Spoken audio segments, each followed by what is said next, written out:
makan durian juga. Oke, kita juga ada, saya tahu ada tetangga kita datang hadir khusus daripada Indonesia dan juga seterusnya daripada seluruh Malaysia yang datang. Ada yang datang yang sama, ada dari Sarawak, ada juga Johor ada. Oh banyak.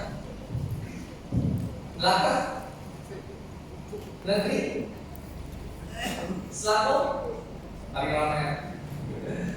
Perlis, ada. Kedah, ada juga. Pulau Pinang, ada. Tempat lain saya Pulau Pinang, Perak, ada juga. Dari Pahang banyak. Terengganu, ada juga. Kelantan, Kelantan, ada. Oke. Ada satu juga. Melaka, ada di Melaka, ada juga. Oke, maksudnya penuhi semua. So, izinkan kalau saya campur dalam bahasa Inggris, I will try to speak some English so that some of the audience can understand what I say. Tapi susah bila kita cakap 2-3 bahasa, lidah nanti terbelik. Oke, kita Ramadan ini sekarang sudah masuk ke satu peringkat global. Sebenarnya saya dapat banyak permintaan daripada negara, contohnya di Asia Tenggara cuma satu negara saya mau pergi, Myanmar. Yang lain saya sudah pergi. Laos, Cambodia, Vietnam, Thailand, Philippines, Indonesia, Brunei, Singapura tak pergi tanah durian. So cuma negara yang ketiga Myanmar. Tahun depan saya akan pergi ke Sri Lanka, Costa Rica mungkin akan pergi juga, India ada tanah durian juga yang akan pergi dapat kesempatan. Maksudnya kita menghadapi cabaran yaitu global. We are going to face global challenge of durian cultivations, and the problem we are facing also the same. Masalah yang kita hadapi adalah sama, yaitu penyakit, rosak. Siapa tanam durian di sini tak ada masalah? Any of you plant durian have no problem? Ada? Dulu ada satu orang kita tanam, dia tak ada masalah. Sebab dia belum tanam lagi. No planted yet, you don't have problem. Once you plant, you have problem. Either big or small. Boleh saya tahu siapa di sini yang belum tanam lagi? Anyone of you not planted yet durian? Ada? Oh masih ada. Walaupun khusus kita ini hari ini masuk khusus yang lebih dalam sedikit. 1 or 2 years, 1-2 tahun. Banyak. 3-4 tahun. Banyak. 5-6 ke atas. So tahun pertama pokok menghadapi masalah tertentu. Tahun kedua, ketiga panen kuning. Tahun 5-6 pokok mulai mati banyak bila berbuah. So ini adalah masalah yang nanti. So kalau kita lihat prospek dan juga masalah penanaman durian ini on the prospect and the challenge. Prospek permintaan tinggi di China memang permintaan tinggi. Ekspor market kita beritahu kan semua orang tahu. Durian sekarang boleh diekspor buah segar.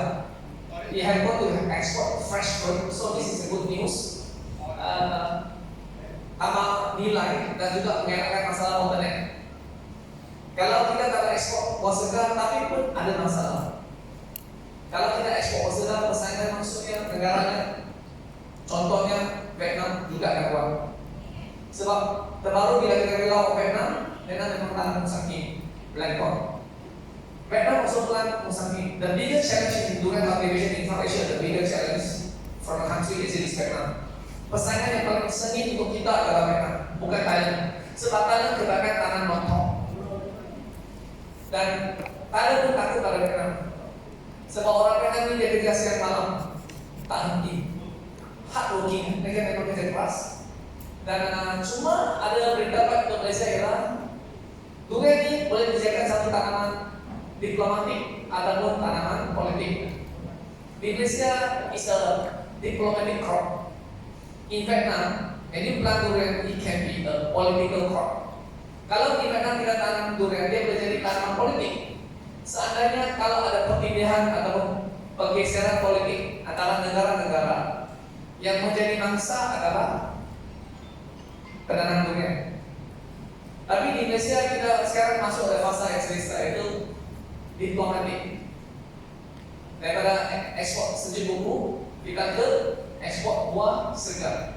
So in Malaysia, we are going to have a very good time at the moment for the next few years because we have a very good diplomatic now to export durian. Cabaran kita, the challenge of the durian is very intensive. Cabaran kita dalam penggunaan tenaga buruh adalah intensif dan penyakit banyak. Yang menjadi masalahnya ialah deforestation. Kita membuka banyak hutan yang menjadi satu masalah juga. Tetapi kalau nak banding dengan sawit, masalah ini kecil. Saya pernah diinterview oleh American journalist. Dia kata kita tanam durian buka banyak hutan. Saya kata tak bandingkan tanam durian dengan sawit. Durian tak sampai 1%. Jadi tak akan menjadi isu. Ya menjadi isu. Kalau menjadi isu sebenarnya sawit. So durian ini cuma mendapat perhatian. Kalau apa isu dia dapat perhatian besar. Sebab apa? Sebab menjadi fokus utama. Durian ini kalau cerita semua jadi fokus. Maka durian pun menjadi fokus.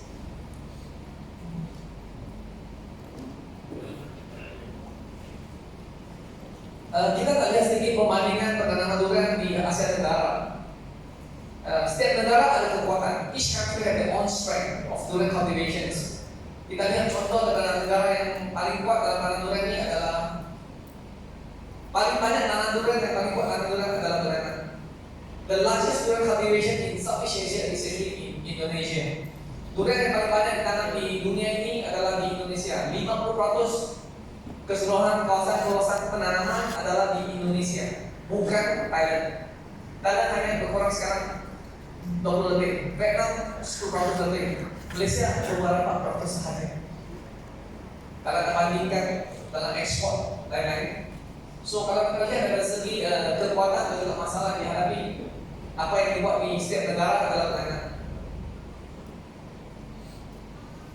Setiap negara ada kelebihannya dalam dari segi iklim atau cuaca. Kedua, tanah tu kalau di Vietnam tanah tak banyak sebab penduduk ramai. Tapi kalau macam di Laos, di Cambodia tanah banyak, di Indonesia tanah banyak. Tetapi dari segi masalah logistik, di Malaysia tanah masih dikira banyak kalau berbanding dengan penduduk yang tidak ada di Sabah. Kalau di Thailand tanah tak banyak sebab penduduk ramai. Di Myanmar tanah banyak, penduduk tak banyak sangat, tetapi perang saudara itu yang membahayakan. Saya dapat jemputan tapi tak berani pergi. Kita selamat, mana sana? Tak takut, menembak hati. Masih perang saudara di Myanmar. So, yang itu saya takut. Kalau pergi Cambodia ada kawasan yang tak takut nanti buat pinjakan korek. Tapi Cambodia memang selamat. Dari timur ke barat saya sudah lintas sampai sana. Dari Mondok Kiri ke Patambak. Kalau tahu namanya Patambak, Mondok Kiri saya selalu dihadir selamat. Di Laos pun selamat. Filipina mula-mula saya tak berani pergi sebab apa? Bila kata aku saya sudah kecuali. Sebab dulu masuk Sabah kan. Tapi sebenarnya agak selamat kalau pergi dekat Mindanao utara. Tapi dekat utara di kawasan di mana di Filipina utara kalau boleh jangan pergi, tak selamat. So Malaysia selamat. So persepsi lah, itu cuma persepsi. Kalau kita melihat durian, penanaman durian dari segi kajian tidak ilmuwan, yang menentukan kejayaan penanaman durian adalah pemulaan pertama yang paling penting. The most important in durian cultivations, whether you're successful or not, is your sampling. Kalau anak benih kita sehat, tanam durian peluang tak berjaya sudah didapat 50%. If you want your durian success, 50% of your success is determined by the sampling. Kalau anak benih tidak sehat ditanam, pokok tumbuh lambat. Biasanya itu adalah satu masalah yang banyak orang tidak ketahui. Saya beri contoh, yang ini di Malaysia. Anak benih yang dibuat di Malaysia, kualitinya so-so, sedang. Those sampling that produced in Malaysia is average quality, except you do some extra effort. Kecuali kita buat tambahan untuk memperbaiki mutunya. Cara yang dibuat Indonesia agak tradisi. Those who practice Indonesia is quite traditions. Dan kalau dia tengok anak benih, kalau yang ada kuning, if you see the sapling is yellowish color, don't buy, akan rumput. Kalau nampak kuning jangan beli, memang masalah akar rumput. Pengudaran tanahnya tidak baik, menyebabkan pokok kuning. Siapa sini pemegang listrik? Ada? Tak payah tangan. Oke lah, sejak di kelas, kalau kita nak beli anak benih, saya bagi ketua ialah beli anak benih yang hijau, daun berkilat dan ada buah pucuk baru. Itu confirm pokok masih tumbuh. Kalau tidak, kalau nampak kuning jangan beli, memang bermasalah. Kuning tidak bermaksud musakin ya, kuningnya.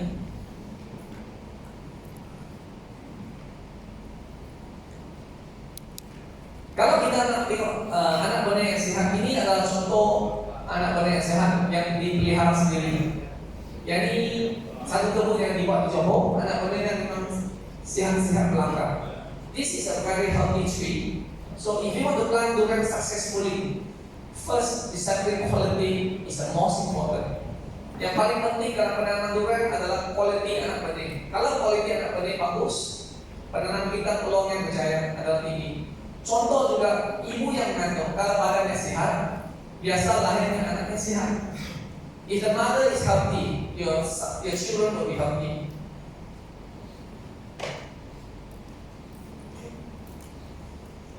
So kalau kita dapat menghasilkan quality yang anak benih yang berquality, contoh masih kita tanam di dusun, peluang untuk survive ataupun untuk hidup adalah tinggi. The survival rate, the growth rate will be fast and good. Kalau kita tengok lagi, if you look on the Thailand sapling, kalau kita lihat anak benih di Thailand, yang ini di Thailand, this is in Thailand, the sapling quality.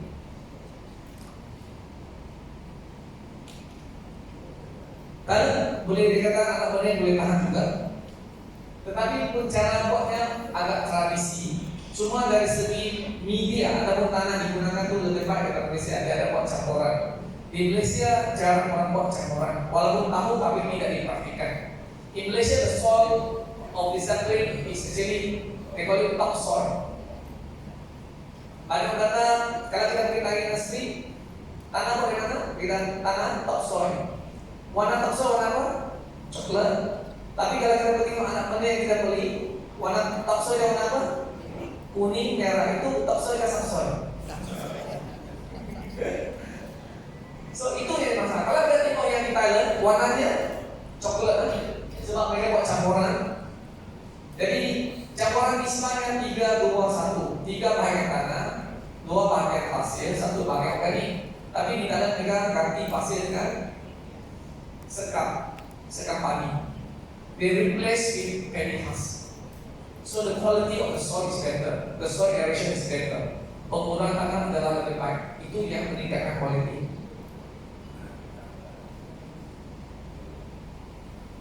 Yang di Thailand, anak benih. This is Thailand. Ini di Cambodia. Ini adalah dibuat oleh seorang pelawak China. This is a produced by the China investor untuk sendiri. Sebab masih baru, kualitinya sederhana, masih belajar. Tetapi kekuatan mereka adalah modal.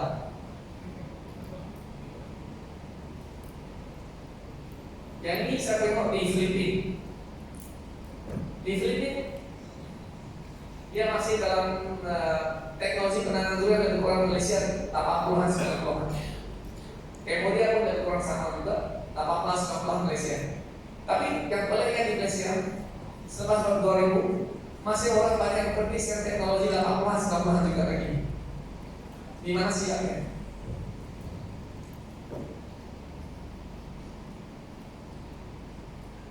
Ini di Filipina, this is in Filipina also, the sapling quality. Yang ini di Vietnam. Cara membenang tanah durian dia lain sedikit. Dia buat macam tanaman pokok gentang. Komen daripada nursery Malaysia kata cara ini tak sesuai. Tapi saya beri satu jawaban yang tepat. Kalau tak sesuai, kita lihat dari segi pertumbuhan dan juga perkembangan durian industri di Vietnam sangat memuaskan. Bermaksud anak benih ini boleh digunakan. Dan saya tengok yang sudah tanam di banyak Cambodia, boleh anak benih daripada Vietnam pergi ke Cambodia tanam pokok tumbuh sehat. So maksudnya cara ini berkesan. Vietnamese, they are quite different doing the sampling from the other region of the country, and the sampling perform very well. So means that this technique can be used. Maksudnya cara ini boleh dipraktikkan.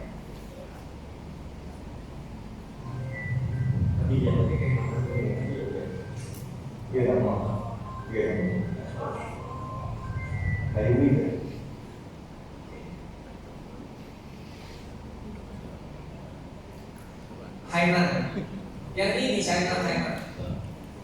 Kalau kita lihat sesebuah negara sama ada dia berjaya dengan durian atau tidak, kita lihat dari segi anak benih dulu.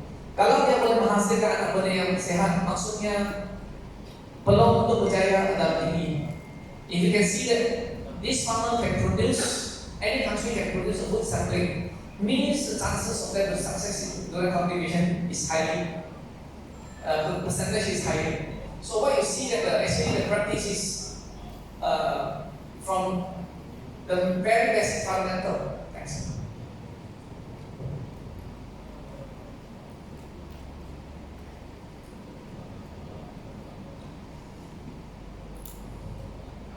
Asas utama dalam penentuan penanaman durian adalah anak benih. Kalau anak benih sehat, kejayaan adalah tinggi.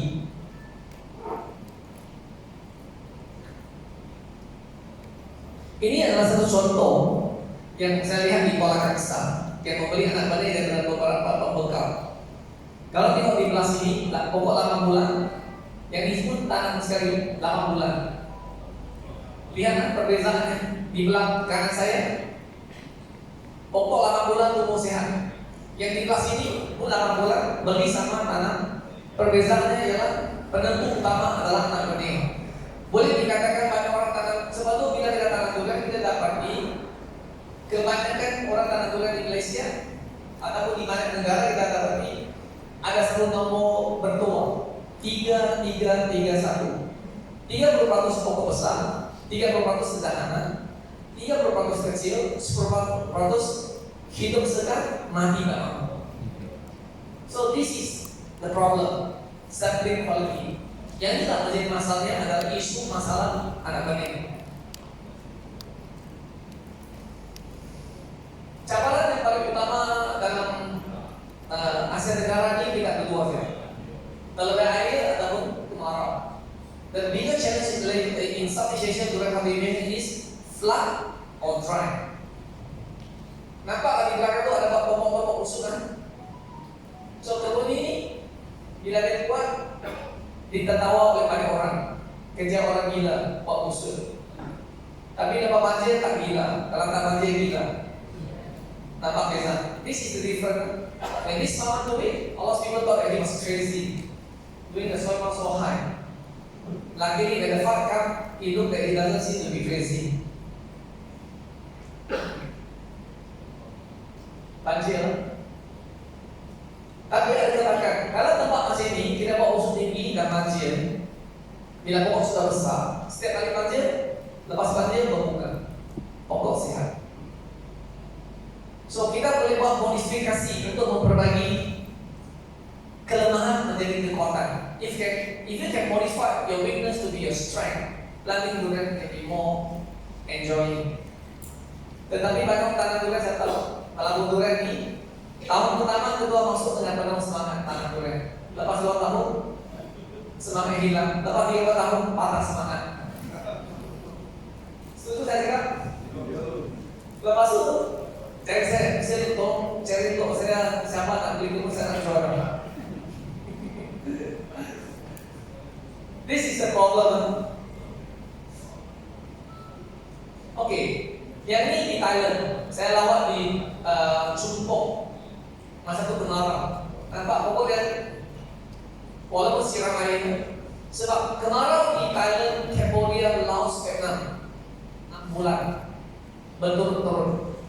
The dry spell in the North region like Cambodia, Vietnam, Laos, Thai, when they dry significantly is 6 months. Kat Malaysia kalau 6 bulan tidak ada keman, betul. Kalau 2-3 bulan tahu saya dia sudah bisi dulu, Allah sudah hari nak keman. Tapi dia tak keman, cuma pasti dia tak cukup. Saya pergi ke Australia, saya tanya farmer tu sudah berapa lama sini tak hujan? Dia dah harap-harap tahun depan hujan. Saya tanya berapa lama sini tak hujan? 7 tahun. 7 years they were rain in Australia, never one drop of rain. But they still can survive because they built a big dam. Persediaan air yang cukup. Kalau Malaysia kalau tidak setahun tak hujan, habis kita bisi satu kampung. Ini yang berlaku di Thailand.